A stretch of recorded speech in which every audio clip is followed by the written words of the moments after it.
I'm doing this video in regards to a woman by the name of Virgo Triad, who has basically worked to destroy anyone that has any sovereign ideology or if they profess to be a sovereign. Number one, I'm not a sovereign. I'm a functional working member of society. I have paid taxes for many, many years, and I still work at my age. I am still a functional working member of society in this country. Number one, Virgo was saying that these accounts, trust accounts, federated trust accounts do not exist. There's no such thing. They're all fake. And there's no such thing as these accounts. Well, what I've done over the years is I look up law. I look up U.S. code. I look up law and I read law that confirms that these trust funds do exist. Number two, Virgo professes to be Indian, but she has no concern that these trust in Indians' names could be withdrawn by the Secretary of Treasury pursuant to Title 31. I brought forth U.S. code to Virgo and posted the code on her site that confirms that the cases exist and evidently that the trust exists, and evidently she has no concern for her people or herself in regards to monies being taken and put into these trusts. I believe that the Indians have been under oppression for many, many, many years.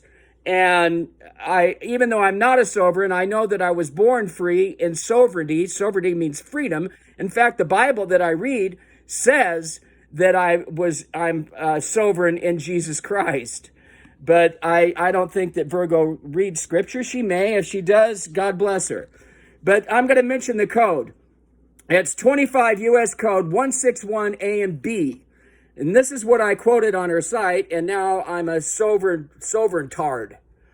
Tribal funds and trust and Treasury Department, investment by Secretary of Treasury, maturities, interest, funds shall be held in trust for individual Indians.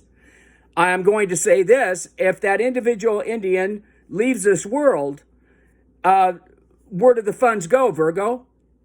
Who gets them? Pursuant to Title 31 of the United States Code, the United States Department of Treasury has the right to withdraw all funds in the individual Indian's account, okay?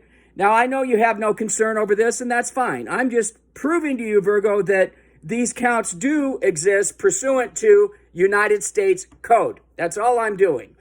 25 U.S. Code 152, proceeds of sales of Indian lands, deducting expenses of survey and sale shall be paid into the Treasury for the same way sale from public lands are paid. So it's clearly saying that sale from your lands or your tribe's lands are put into government trust, which I believe that the Indians should break away from the government completely, but that's my opinion. You know, I know that there's a lot of hardships as it is. But I know that you've been under hardships, and I know that you've been oppressed. I live near a very large Indian reservation, and I respect them, and I respect their lifestyle and the way they've lived for many years. Anyhow, the code exists to substantiate that there are trusts. The other thing, Virgo, that I brought forth to you, and you got highly upset about, I'm a spammer for doing this, and all I was doing was trying to listen to your videos. I like information. I like knowledge, but evidently people aren't supposed to listen to what you broadcast. The other thing is you said that these accounts do not exist. They're fake. There's no such thing as them, blah, blah, blah, blah, blah. And sovereigns are violent. They're this, they're that. And I heard it, and I know that there's a lot of propaganda trying to bring that forth towards them, because I know Alfred Dusk was running, I think, for a Supreme Court law seat, if I'm not mistaken, and he's a brilliant man, brilliant in law, and he's been a sovereign for many, many years, dating back before your radio station existed, probably before you existed. In fact, I know before you existed. Anyway, you claim that these accounts don't exist. Then you reviewed a case on Randall Bean, whom I don't know. I don't know Randall Bean. I don't know Heather Tushy Giraffe. I've read of them. I think the case is very important because it substantiates that trusts do exist in individual people's names in capital letters. Because as you read from the court document that you got from the United States District Court, you got the file, you got the case.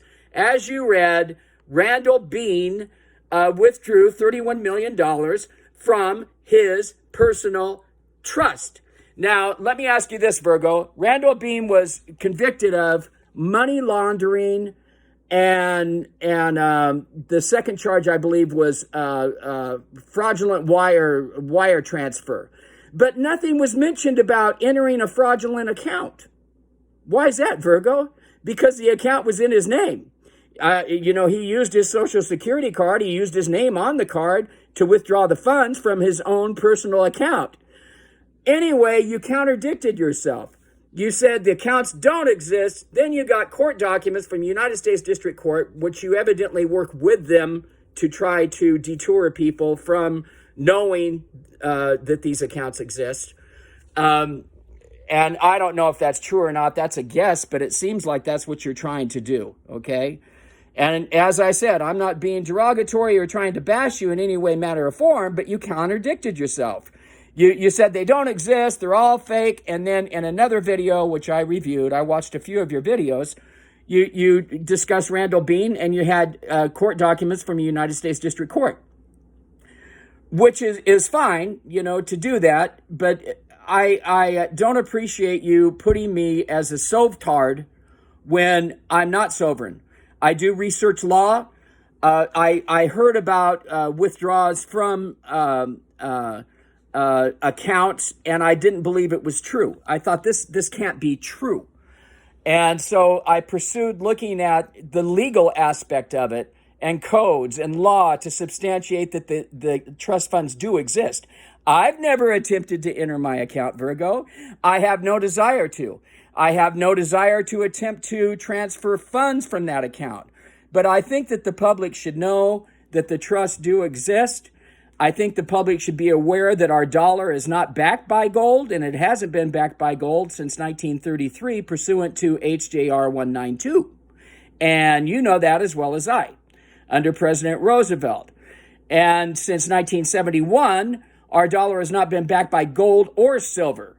So I look at it and I see what our national debt is. It was $25 trillion as of April the 30th, and we, the people, owned 75.1% of that debt, which is $18.23 trillion. The United States debt has never been that high in the history of the country. And then the following month in May, it allegedly shot up to 26 trillion. I don't know what it is today. It might be 27 or 28. But I think that the public has the right to know that, especially if they own an interest in the debt, okay? Because the public owns 75% of it. And we are the public. We are Americans. We're U.S. citizens. So we own a piece of it. Sorry, Virgo, if you don't like it. It's sad that you have no regard for your fellow people and letting them know the U.S. code that substantiates that funds are put in trust accounts of tribes in Treasury Department accounts. I thought you would have interest in that, but I got bashed. And that's okay. You bash everybody else, and you enjoy doing that. And God bless you. Have a good day.